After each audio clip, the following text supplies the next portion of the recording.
இன்னைக்கு நம்ம பார்க்க போற படத்தோட பேரு தனுஷ் நடிச்சு ஹிந்தில ரிலீஸ் ஆன தேரே இஸ் மெயின் அப்படிங்கிற ஒரு படத்தை தான் இன்னைக்கு நம்ம பார்க்க போறோம். வாங்க நம்ம சீக்கிரமாவே இந்த படத்தோட கதைக்குள்ள போயிடலாம். படத்தோட ஓப்பனிங் சீன்ல ஹீரோ ஜெட்ல போய்கிட்டு இருக்காரு. அவரு இந்தியன் ஏர்போர்ஸ்ல ஒர்க் பண்ற மாதிரி காமிக்கிறாங்க. அவர் வானத்துல பறந்துகிட்டு இருக்கப்ப ஆஃபீஸ் சீட்ல வர பாகிஸ்தான் ஜெட்டுக்கு ஒரு எச்சரிக்கையை வர்றாரு. இது எங்க பார்டர், இங்க இருந்து போங்க அப்படின்னு சொல்றாரு. கண்ட்ரோல் ரூம்ல இருந்து அப்படி சொல்லாதீங்க அப்படின்னும் இது நமக்கு டேஞ்சர் அப்படின்னு சொல்றாங்க. ஆனா அவங்கள மிரட்டிட்டும் வர்றாரு ஹீரோ. அதனால அவரை கூப்பிட்டு அவரோட ஆபீஸ் இது உங்க ரூல்ல இல்ல, ஏன் இப்படி பாகிஸ்தான் பைலட்டை மிரட்டுறீங்க அப்படின்னு, அவரோட வெப்பன்ஸ் எல்லாத்தையுமே எப்படி நீங்க வாங்கலாம் அப்படின்னு, ஏற்கனவே நமக்கும் பாகிஸ்தானுக்கு நிறைய பிரச்சனை போய்கிட்டு இருக்கப்ப இது இன்னும் பிரச்சனையை தான் உண்டாக்கும் அப்படின்னு கேக்குறாங்க. அதுக்கு ஹீரோ அவங்க நம்ம எனிமி, அதுவும் இல்லாம அவங்க ஏதோ அன்யூஷுவலா பண்ண மாதிரி தோணுச்சு அப்படின்னு சொல்றாரு. நீ அந்த மாதிரி டைம்ல பிளைட் கண்ட்ரோல் பேச்சு கேப்பியா இல்ல உன் மனசுல சொல்றதான் கேப்பியா அப்படின்னு ஆபீசர் கேக்குறாரு. நீ இந்த மாதிரி பண்ணதுக்கு உன்னை வேலையில இருந்தே நாங்க எடுக்கிறோம் அப்படிங்கிற மாதிரி சொல்றாரு. இந்த இன்சிடென்ட் நடந்ததுனால மேலிடத்துல இருந்து இதுக்கு ரிசல்ட் வர வரைக்கும் எந்த விமானத்துக்கு பக்கத்துலயும் ஒண்ணு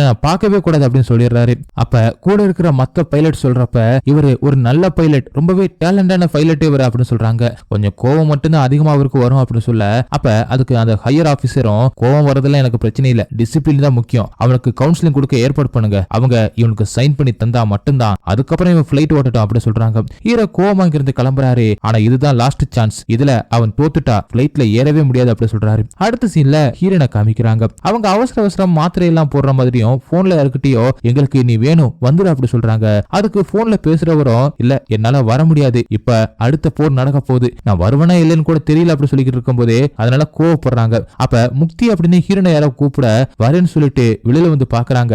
அப்புறம் கேஸ் ஃபைல கொடுக்குறாங்க. கொடுத்துட்டு நீங்க தான் இதை ஹேண்டில் பண்ண அப்படி சொல்லிட்டு போறாங்க. அதுக்கு ஓகேன்னு சொல்லிட்டு வாங்கி வச்சுட்டு அதுல பாக்குறாங்க அதுல சங்கர் அப்படின்னு நேம் போட்டிருக்கு. அதை பார்த்து ரொம்பவே ஷாக் ஆயிடுறாங்க. அடுத்து ஹையர் ஆபீசர் கிட்ட போயிட்டு நான் தான் இந்த கேஸ ஹேண்டில் பண்ணணும் அப்படின்னு சொல்ல, வேணா நீ கர்ப்பமா இருக்க, அதுவும் இல்லாம உனக்கு உடம்பு வேற சரியில்லை, நீ உன்னோட ஃப்ரெண்ட்ஸ் யாரையாவது சஜஷன் பண்ணு அப்படின்னு சொல்றாங்க. அப்ப இல்ல நான் கவுன்சிலிங் கொடுத்தே ஆகணும் அப்படின்னு போறாங்க. அப்ப அங்கே வந்து ஹீரோவும் பின்னாடி நிக்கிறாரு. ஒரு ஆபீசர் இவங்க தான் சங்கர், இவரோட கேஸ தான் நீங்க எடுக்க போறீங்க அப்படின்னு இன்ட்ரோ கொடுக்க, அப்ப ஹீரோனை திரும்பி பார்த்ததும் ரொம்பவே அதிர்ச்சியாகி சங்கர்ல நான் இங்கிருந்து கிளம்புறேன் அப்படின்னு சொல்லிட்டு கிளம்பியும் போறாங்க. ஆனா ரொம்பவே அழுதுகிட்டும் ஆக்ரோஷமாவும் எல்லாத்தையுமே உடச்சுக்கிட்டு இருக்காரு ஹீரோ. அடுத்த சீன்ல பிளாஷ்பேக்ல காமிக்கிறாங்க. ஹீரோ காலேஜ் டைம்ல ரொம்பவே ரவுடிசம் பண்ற மாதிரியும் எல்லாருமே அடிச்சுக்கிட்டு இருக்காரு. அப்ப ஹீரோன் முக்தி ஸ்டேஜ்ல வயலன்ஸ பத்தி ஒரு டாக்குமெண்ட்ரியும் பண்ணிக்கிட்டு இருக்காங்க. அப்ப ஹீரோ வேற யாரோ ஒருத்தனை தேடிட்டு வந்து அந்த ஆடிட்டோரியத்தையும் புகுந்து அவனை அடிக்கிறாரு. அப்ப முக்தி சொல்லிக்கிட்டு இருந்த அந்த டாக்குமெண்ட்ரியை கட்டுப்பிடிக்கிற இந்த ப்ரொஃபஸரும் வயலன்ஸ என்னைக்குமே யாருனாலுமே மாத்தவே முடியாது, அதை எப்படி நிரூபிச்சு காமிப்பீங்க, இப்படி இருக்கிறவங்க எல்லாம் இப்படியே தான் இருப்பாங்க, அவங்கள மாத்தவே முடியாது அப்படின்னு ஹீரோவை காமிச்சு சொல்றாங்க. அப்ப முக்தி நேராவது ஹீரோவை அடிக்கலாம் அப்படின்னு கையை ஓங்குறாங்க.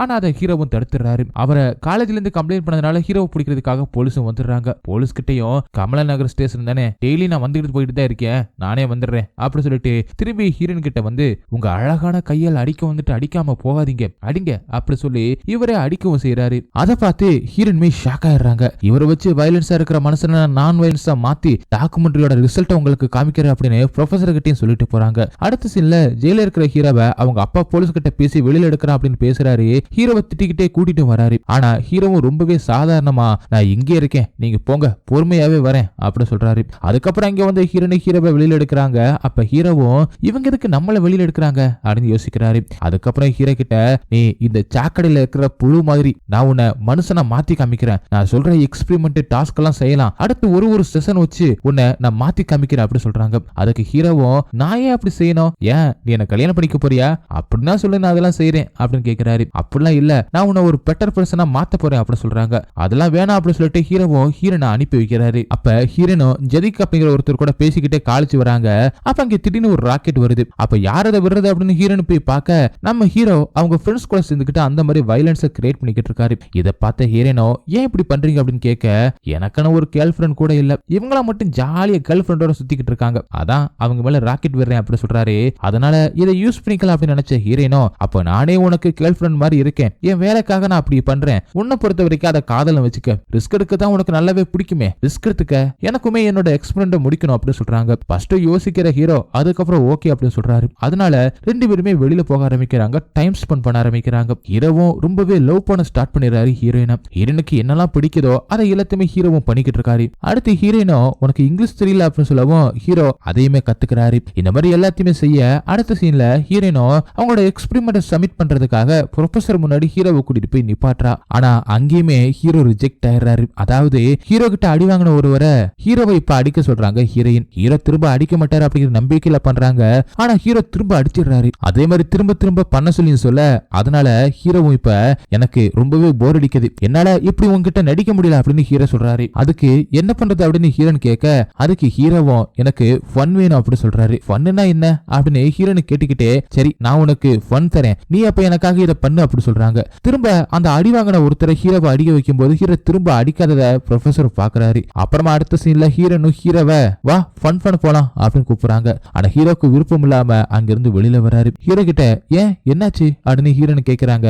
அதுக்கு நீ வேலைன்னு நினைச்சு என் கூட சுத்துற, நீ வேணா காதல் நினைச்சுக்க அப்படின்னு என்கிட்ட சொன்ன, வேலைக்காக டி ஷர்ட்டை கழட்டுற, ஆனா காதல் இருந்தோம் என்னால சட்டையை கூட கழட்ட முடியல, அதுதான் நான் அப்படின்னு சொல்லிட்டு சாரியும் கேட்டுட்டு வராரு. அடுத்த சீன்ல அவங்க வெளியே ஊர் சுத்த ஆரம்பிக்கிறாங்க. ஹீரோவும் ரொம்பவே மாற ஆரம்பிச்சிட்டாரு, ரொம்பவே அமைதியாவும் ஆயிட்டாரு. அந்த ப்ரொஃபசரை எங்க பார்த்தாலும் அவரை கும்புறது அப்படின்னு பண்ணிக்கிட்டு இருக்காரு. இது எல்லாத்தையுமே பார்த்த ப்ரொஃபசரும் எக்ஸ்பெரிமெண்ட்டுக்கு சைன் பண்ணி தராரு. இதை பார்த்த ஹீரோயின் ரொம்பவே சந்தோஷப்பட்டு இது என்னால நடக்கல உன்னாலதான் அப்படின்னு ஹீரோ கிட்டையும் சொல்றாங்க. ஹீரோயின் சந்தோஷப்படுறத பார்த்த ஹீரோவும் ரொம்பவே சந்தோஷப்பட்டு உங்ககிட்ட ஒண்ணு சொல்லணுமே, என்னோட அம்மா பேர் காவேரி, எனக்கு ஒரு 10 வயசு இருக்கப்ப எங்க அம்மா இறந்துட்டாங்க, ஒரு சின்ன குழந்தைய தீ விபத்துல இருந்து காப்பாத்தணும் அப்படின்னு சொல்லிட்டு அவங்களும் போய் இறந்துட்டாங்க. நானும் என்னோட அப்பாவும் எவ்வளவோ காப்பாத்தலாம் அப்படின்னு பார்த்தோம், ஆனா காப்பாத்த முடியல. ஏழைங்களோட அம்மா அப்படின்னா 20% தீக்காயம் இருந்தாலும் அவங்கள காப்பாத்த முடியாதான் அப்படின்னு ரொம்பவே ஃபீல் பண்ணி பேசுறாரு. ஆனா உங்க கூட நான் இருக்கும்போதுதான் இப்ப நான் நானாவே இருக்கேன் அப்படின்னு சொல்றாரு. அப்படி பேசிக்கிட்டே அவ கையில போட்டு இந்த வலையில புடிச்சுக்கிட்டு சொல்லிக்கிட்டு இருக்காரு, நான் இந்த மாதிரி இருக்கிறதெல்லாம் பிடிக்கல,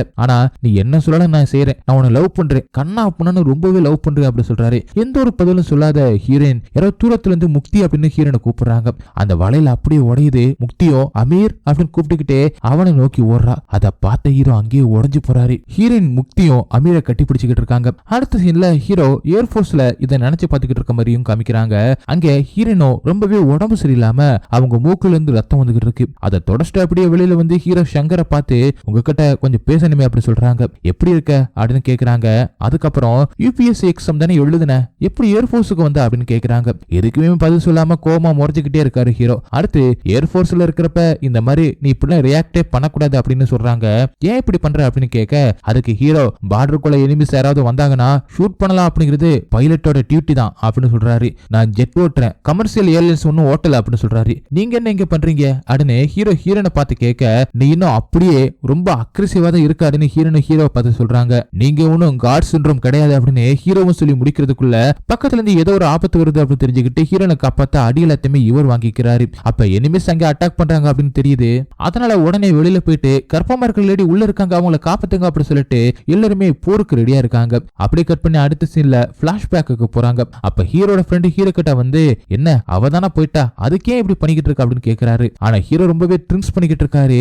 அப்ப அங்க வந்து இன்னொரு ஃப்ரெண்டு, அந்த பையன் பேர் அமீரா, அவனோட அப்பாவும் முக்தியோட அப்பாவும் ரொம்பவே க்ளோஸ் ஃப்ரெண்ட்ஸ் தான், அதனால இவங்க 2 பேருக்கும் கல்யாணம் பண்ணி வைக்கலாம் அப்படின்னு இருக்காங்க. இவங்க 2 பேரும் ஏற்கனவே யூஎஸ்ல ஒன்னாதான் படிச்சிருக்காங்க அப்படின்னு சொல்றான். இதெல்லாம் தெரிஞ்ச ஹீரோ ரொம்பவே கோவப்பட்டு ஹீரோ இருக்கிற அந்த இடத்துக்கே போலாம் அப்படின்னு சொல்லிட்டு கையில பெட்ரோல் எடுத்துக்கிட்டு போறாரு. அவங்க பப்ல இருக்காங்க அப்படின்னு தெரிஞ்சுக்கிட்டு அங்கேயும் போறாரு. அதுக்குள்ள முக்தி அமீர் கிட்ட எனக்கு கல்யாணத்துல இப்ப இன்ட்ரெஸ்ட் இல்ல அப்படின்னு சொல்லிக்கிட்டு இருக்காங்க. அதுக்கு அமீரோ நோ ப்ராப்ளம், எனக்கு எந்த ஒரு பிரச்சனையும் இல்ல அப்படின்னு சொல்றாரு. அப்படின்னு சொல்லிக்கிட்டு இருக்கப்பவே ஹீரோவும் அங்க வந்து அமீரை மிரட்டி அவன் மேல பெட்ரோலை ஊத்தி ஹீரோன் கிட்ட நான் வேணும்னா அவனுக்குள்ளு, அவன் வேணும்னா என்னக்குள்ள அப்படி சொல்லிட்டு அங்க இருந்து கிளம்புறாரு. அடுத்த சில கட் பண்ண திரும்ப ஏர்போர்ஸ்ல நடக்கிற மாதிரி காமிக்கிறாங்க. இப்ப ஏர்போர்ஸ்ல இருக்கான் அப்படின்னும் எனக்கு ஆல்ரெடி மேரேஜ் ஆன மாதிரி தான் அப்படின்னு ஹீரோ சொன்னதா அவர் சொல்றாரு. அடுத்த சில பிளாஷ்பேக்கு போறாங்க. ஹீரோட வீட்டுக்கு போலாம் அப்படின்னு போக அவங்க கார்ல இருந்து இறங்கி அவர் வீட்டுக்கு போறாங்க. அவரோட வீடு ரொம்பவே ஏழ்மையாவும் கஷ்டப்படுற குடும்பமா இருக்கா அப்படிங்கிறதையும் பாக்குறாங்க. வீட்டுக்குள்ள போயிட்டு இந்த மாதிரி அமீர் வந்து என்னோட ஃப்ரெண்டு தான் அப்படின்னும், ஆனா நீ வந்து என் மேல எவ்வளவு லவ்வா இருக்கா அப்படிங்கிறது எனக்கு நல்லாவே தெரியுது, என்னோட குடும்பத்துக்கும் உன்னோட குடும்பத்துக்கும் அப்படி சொல்லி யோசிச்சுக்கிட்டு இருக்காங்க. அவங்கனால முழுசா சொல்லக்கூட முடியாதனால என்னோட வீட்டுக்கு வா, நாளைக்கு வா அப்படின்னு ஹீரோவை கூப்பிடுறாங்க. ஹீரோட அப்பா ஃப்ரெண்ட் எல்லாருமே சந்தோஷப்படுறாங்க. அடுத்தனா அவங்க வீட்டுக்கும் போறாரு ஹீரோ. அப்ப ஹீரோனோட அப்பா ஹீரோவை ஹர்ட் பண்றாரு. அப்ப ஹீரோவை ரொம்பவே அவமானப்படுத்த ஆரம்பிக்கிறாரு. என் பொண்ணை கல்யாணம் பண்ணிக்கணுமா, நீ இப்ப என்ன பண்ற, என்ன சம்பாதிக்கிற அப்படின்னு கேக்குறாரு. ஆனா ஹீரோ எதுவுமே சம்பாதிக்கல அப்படிங்கிறதுனால அவரு ஹீரோனோட அப்பா ஐஏஎஸ் அப்படிங்கிறதுனால என்னோட படிப்பன அப்படின்னு உனக்கு தெரியுமா அப்படின்னு கேக்குறாரு. யூபிஎஸ்சி எக்ஸாம்ல ஃபர்ஸ்ட் ஸ்டேஜ்ல மட்டும் நீ பாஸ் பண்ணிடு, பாஸ் பண்ணிட்டு நீ என்ன வந்து பாரு, அப்ப நம்ம பேசிக்கலாம், அது வரைக்கும் உனக்கு தகுதியே கிடையாது என்கிட்ட பேச அப்படின்னு சொல்லி ரொம்பவே அசிங்கப்படுத்தியும் அவமானப்படுத்தியும் ஹீரோவை அனுப்பி வைக்கிறாரு. அப்ப ஹீரோனை பார்த்து நான் என்ன பண்ணுவேன் எப்படி பண்ணுவேன்னு எனக்கு தெரியாது, ஆனா கண்டிப்பா பாஸ் பண்ணிட்டு தான் வருவேன், அப்ப நான் உனக்கு கால் பண்ணுவேன், நீ போன எடு அப்படி சொல்றாரு. இது என் அம்மாவோட வளையல், இதை பத்திரமா வச்சிரு அப்படி சொல்லி கொடுத்துட்டு போறாரு. அப்புறம் யூபிஎஸ்சி எக்ஸாமுக்காக புக்ஸ் எல்லாத்தையும் வாங்குறதுக்காக அவங்க அப்பா கிட்ட காசு வாங்கிட்டு போய் படிச்சு எக்ஸாமையும் எழுதுறாரு. ஃபெயில் ஆயிடுறாரு. 1 வருஷம் 2 வருஷம் 3 வருஷம் அப்படி தொடர்ந்து ஃபெயில் ஆகிட்டே தான் இருக்காரு. 3வது வருஷம் ரொம்பவே கஷ்டப்பட்டு பாஸ் ஆயிடுறாரு. அந்த சந்தோஷத்துல ஹீரோனை பார்க்க வீட்டுக்கும் போறாரு. அதே நேரத்துல ஏர்ஃபோர்ஸ்ல இருக்க வரைக்கும் காமிக்கிறாங்க. அப்ப ஹீரோ எனிமியோட டார்கெட் நாம கிடையாது நினைக்கிறேன் அப்படி சொல்லி அவரோட ஐடியாவை சொல்லிக்கிட்டு இருக்கும் போது அவங்க ஹையர் ஆபீசரும் கூப்பிட்டு, யார் அந்த பொண்ணு? உன்னை நல்லாவே அந்த பொண்ணுக்கு தெரியுது, இந்த மாதிரி ஸ்மார்ட்டா பேசிக்கிறேன் அப்படின்னு பேசாத அப்படி சொல்லியிருக்கேன் அப்படின்னு மிரட்டுறாரு. அடுத்து திரும்பியுமே பிளாஷ்பேக்கு போறாங்க. எக்ஸாம பாஸ் பண்ணி ஹீரோனை பார்க்கலாம் அப்படின்னு போறப்ப ஹீரோனோ ஒரு பார்ட்டில உங்க எல்லாத்துக்கும் இம்பார்ட்டன்டான ஒரு நியூஸ் சொல்ல போற அப்படி சொல்லிக்கிட்டு இருக்காங்க. அதுல என்ன சொல்றாங்கன்னா, ஹீரோயின் இப்ப சீனியர் கவுன்சிலரா ஏர்ஃபோர்ஸ்ல ஜாயின் பண்ண போறாங்க அப்படின்னும், அதே மாதிரி அவங்களோட லைஃப் பார்ட்னரையும் நான் சூஸ் பண்ணிட்டேன் அப்படின்னு சொல்றாங்க. காலேஜ்ல படிச்ச ஜஜித் அப்படிங்கிற ஒருத்தவங்களை நான் லவ் பண்ணேன் அப்படின்னு சொல்றாங்க. அவங்களதான் மேரேஜ் பண்ண போறேன் அப்படின்னு சொல்றாங்க. அங்க ஹீரோவை உள்ள விடாம வீட்டுக்கு வெளியிலே வச்சிருக்காங்க.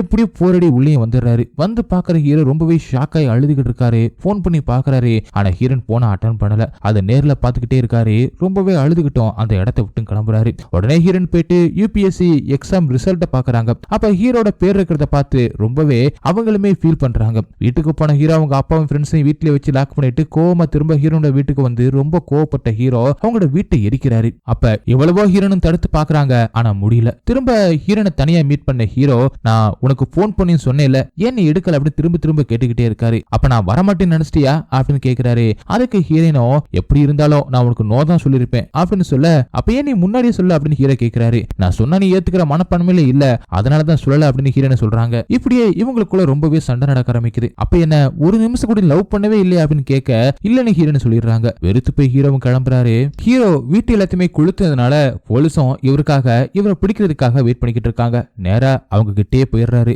ஜெயில ரொம்பவே அடி வாங்கி கஷ்டப்பட்டுக்கிட்டு இருக்காரு. ஹீரோனோட வீட்டுக்கு போன ஹீரோவோட அப்பா ஹீரோனோட அப்பாவை பார்த்து கெஞ்சிக்கிட்டு இருக்காரு, என் பையனை வெளியில விடுங்க அப்படி சொல்லி. ஆனா அதுக்கு ஹீரோனோட அப்பா பண்ணவே முடியாது அப்படி சொல்ல, உன் பையனை விடணும்னா இங்க இருக்கிற எல்லாரோட காலையும் விழுந்து கெஞ்சினா விடுறேன் அப்படின்னு சொல்றாரு. அதனால ஹீரோட அப்பாவும் எல்லாரோட காலையும் விழுந்து கெஞ்சிக்கிட்டு இருக்காரு. அதை பார்த்த ஹீரோனை, வேணா இப்படி பண்ணாதீங்க அப்படின்னு எவ்வளவுதான் தன்னோட அப்பாவை திட்டினாலும் அதுக்கு அவரும் ஒரு கட்டத்துல, நானும் ஒரு அப்பா தான், அவன் மேல எஃப்ஐஆர் எல்லாம் போடல, கூட்டிட்டு போ அப்படின்னு சொல்றாரு. ஆனா அந்த ஊர்ல இருக்க கூடாது அப்படின்னு சொல்லிடுறாரு. அதை ஹீரோ கிட்ட அவங்க அப்பாவும், இந்த ஊர்ல இருக்க வேணாப்பா, நம்ம எங்கேயாவது போயிடலாம், எனக்கு ஒரே ஒரு ஆசை தான், நீ பிளைட்ல போகணும், நீயும் நானும் அப்படின்னு சொல்லிட்டு அவங்களோட பழைய ஸ்கூட்டரை வேகமா ஓட்டிக்கிட்டு இருக்காரு. அப்ப வேகமா ஓட்டுறப்ப 2 பேருமே கீழே விழுந்துடுறாங்க.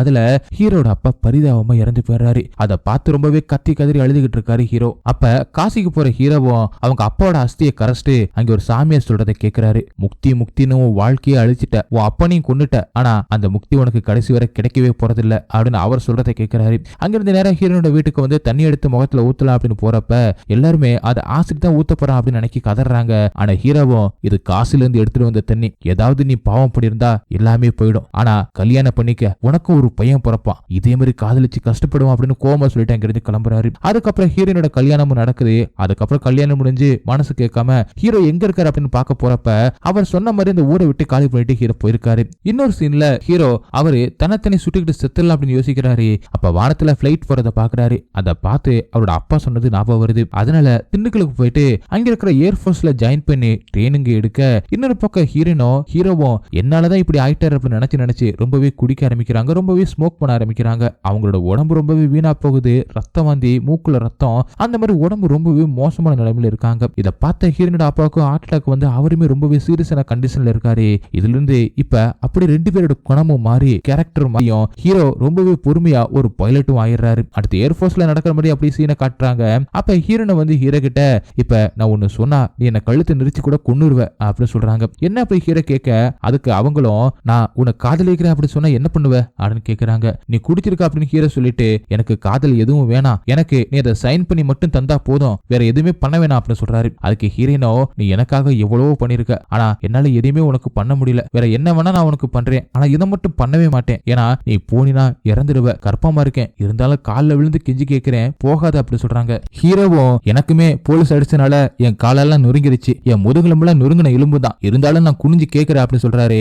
அப்ப ஹீரோன் குனிஞ்சனால அவங்களுக்கு ப்ளீடிங் ஆகுது. அதை பார்த்து ஷாக் ஆன ஹீரோ அவங்களை தூக்கிட்டு போய் மெடிக்கல் எமர்ஜென்சில சேர்க்கிறாரு. அப்ப திரும்பவும் சைன் பண்ணி கூட அப்படின்னு கேட்க, அதே மாதிரி எல்லாருமே போர் ஆரம்பிச்சிருச்சு அப்படின்னு சொல்லிட்டு ரொம்பவே அவசரமா கிளம்பி போறாங்க. அப்ப எனக்கும் என்னோட ஹஸ்பண்டுக்கு பிறந்த குழந்தையா இருந்தாலும் அது உன்ன மாதிரி வளரணும் அப்படின்னு ஆசைப்படுறேன், நீ திரும்ப வந்துரு, என் குழந்தைய பாத்துக்க, நானும் உயிரோட இருக்க மாட்டேன், ஹஸ்பண்டுமே ஏற்கனவே ஏர்போர்ஸுக்கு போயிட்டாரு, அவரும் உயிரோட வரமாட்டாரு, அதனால நீ வந்து அப்படின்னு எவ்வளவோ கேக்குறாங்க. ஹீரோவும் சரி அப்படி சொல்லிட்டு கிளம்பி போறாரு. அப்ப ஹீரோ சந்தோஷமா இருக்க மாதிரி நினைச்சுக்கிட்டு இருக்காங்க.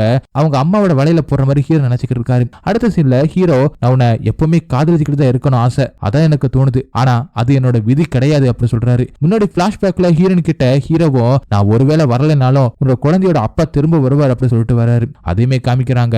அதுக்கப்புறம் உன் பையன் கிட்ட சொல்லு, நீயும் காதலுக்காக என்னவெல்லாம் சேர ஆளுதான் அப்படின்னு சொல்லி, நான் போக வேண்டிய நேரம் வந்துருச்சு முக்தி அப்படின்னு சொல்றாரு. அடுத்து ஹீரோவும் அவரோட ஹெல்மெட் எல்லாத்தையுமே கலட்டுறாரு. அப்ப அவரோட விமானத்துக்கு கீழே தான் ஹீரோனோட ஹஸ்பண்டோட விமானமும் இருக்கு. எதிரிங்க விமானத்துல இருந்து அட்டாக் பண்ணிக்கிட்டு இருக்காங்க. அதை பார்த்த ஹீரோ நேரா ஹீரோட விமானத்தை எதிரியோட விமானத்து மேல இடிச்சு அப்படியே வெடிக்க வச்சிடறாரு. அந்த 2 விமானமும் அப்படி கீழே விழுகுது. அதை ஹீரோனோட ஹஸ்பண்ட் பாத்துக்கிட்டு இருக்காரு. ஹீரோவும் தன்னை தியாகம் பண்ணி ஹீரோனோட ஹஸ்பண்ட் ஹீரோன் கூட சேரணும் அப்படிங்கிறதுக்காக இதை பண்ணிருக்காரு அப்படிங்கிற மாதிரி காட்டி அப்படியே படத்தை முடிக்கிறாங்க. ஓகே, படம் உங்களுக்கு எந்த அளவுக்கு பிடிச்சிருக்கு அப்படிங்கிற கமெண்ட்ல சொல்லுங்க. உங்களுக்கு இந்த வீடியோ பிடிச்சிருந்துச்சுன்னா உடனே ஒரு லைக்கை தட்டி விட்டுட்டு மறந்துடாம உங்க ஃப்ரெண்ட்ஸுக்கு ஷேர் பண்ணுங்க. அப்படியே நம்ம சேனல் சப்ஸ்கிரைப் பண்ண மறந்துடாதீங்க. நெக்ஸ்ட் வீடியோல மீட் பண்ணலாம். Bye guys.